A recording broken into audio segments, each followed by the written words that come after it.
जिए जिए जिए जिए जिए जिए पाकिस्तान का मतलब पुलिस, सिंध पुलिस, पाकिस्तान पाकिस्तान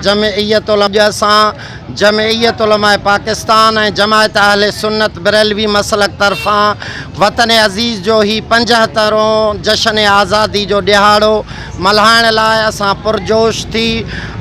पुरअज़म थी पंहिंजे शहर भान सईदाबाद में असां वतन अज़ीज़ सां मोहब्बत जो इज़हार करण लाइ निकिता आहियूं ऐं ही मुहर्रमुल हराम में जेको 14 अगस्त जो ही ॾिहाड़ो मल्हाए रहिया आहियूं बिलख़ुसूस असां पूरी दुनिया जे मुस्लमाननि खे इहो पैगाम था ॾियणु चाहियूं त पाकिस्तानी ऐं पूरी दुनिया जा मुस्लमान मुस्लिम उम्मत इस्लाम ऐं बानी इस्लाम जे कानून जो निफ़ाज़ करण लाइ सैयदना व मुर्शिदना इमाम हुसैन रज़ी अल्लाह ताला अन्हु जे उन उसवा हसना सीरत ते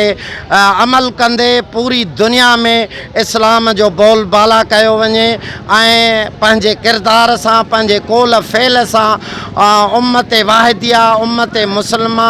रसूल अरबी सल्लल्लाहु अलैहि वसल्लम जे उम्मत खे मज़बूत ऐं महदूद करे वतन अज़ीज़ पाकिस्तान जे अॻुवाणी में पूरी दुनिया में अदल जो इंसाफ़ जो अमन जो ऐं इस्लामी निफ़ाज़ जो झंडो खोड़ियो वञे। रसूलुल्लाह सल्लल्लाहु वसल्लम अलैहि या हबीब अल्लाह। अॼु असां हिन शहर भान सईदाबाद में जमियत उलमा पाकिस्तान ऐं जमायत अहले सुन्नत जे तरफ़ां 14 अगस्त जी ख़ुशीअ में ही अॼु रैली कढी आहे। अल्हम्दुलिल्लाह असां मुस्लमाननि खे ही